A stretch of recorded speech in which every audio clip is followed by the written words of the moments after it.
Millions of gamers have roamed the rooftops of Renaissance Italy as Ezio Auditore in Assassin's Creed 2. But how much of the intrigue, architecture, and drama we see is authentic history? And how much was crafted for a compelling storyline?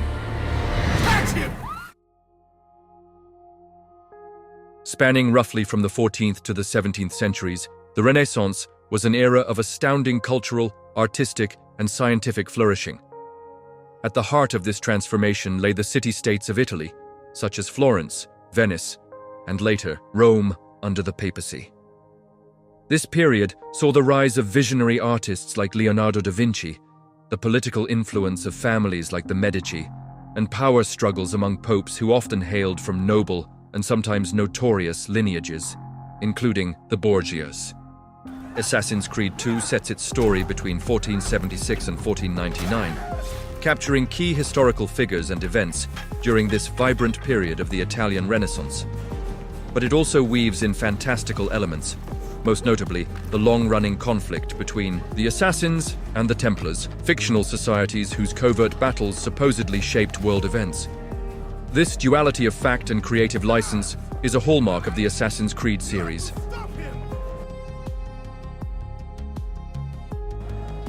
One of the game's greatest strengths is its breathtaking recreation of Renaissance Florence, Venice, and other locations like Monteriggioni.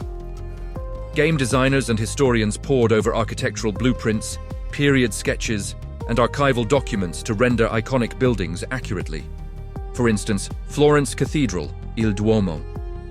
With its signature red-tiled dome, designed by Filippo Brunelleschi in the early 15th century, the in-game version closely mirrors the actual structure of the period.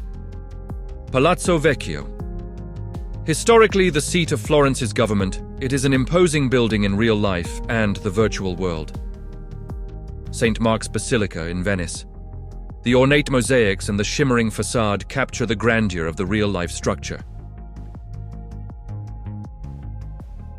These landmarks do appear slightly compressed or adjusted to fit the game's traversal mechanics.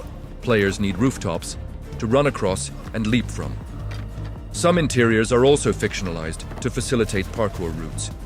Despite these tweaks, the game remains a visual feast that is recognizably faithful to the Renaissance cityscape.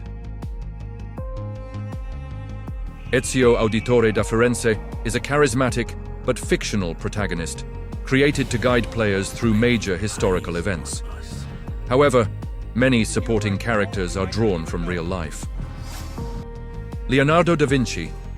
Portrayed as Ezio's inventive ally, he's shown tinkering with flying machines and hidden blades. While his contraptions in the game are exaggerated to serve the assassin's missions, they do reflect Da Vinci's actual sketches for war machines, flying devices, and anatomical studies. Lorenzo de' Medici. Known as Lorenzo the Magnificent, he truly was a patron of the arts and a de facto ruler of Florence. The game shows him as an ally against the Pazzi family, an actual political rivalry culminating in the 1478 Pazzi Conspiracy. Rodrigo Borgia, Pope Alexander VI. In history, Rodrigo was infamous for using bribes and alliances to become pope, reflecting the corruption often associated with the Borgia family. The game dramatizes this, casting him as a Templar Grand Master. While certain cloak and dagger details are fictional, his historical reputation for scandal, nepotism, and pursuit of power is well documented. The Borgia dynasty, hailing originally from Spain, rose to prominence in Italy partly through Rodrigo's ascent to the papacy as Alexander VI. Rumors of murder, treachery, and secret plots have swirled around this family for centuries. Assassin's Creed 2 intensifies these legends, linking them to clandestine Templar operations. Historical truth is a bit less cloak and dagger. Yes, Rodrigo Borgia's papacy was riddled with corruption, and he elevated family members like Cesare and Lucrezia Borgia to positions of power. However, the game's elaborately orchestrated assassin-Templar showdown is fictional. There's no evidence that the Borgias were part of an ancient secret society controlling the world. Still, the depiction aligns with popular conceptions of the Borgias as one of history's most cunning and scandal-ridden dynasties.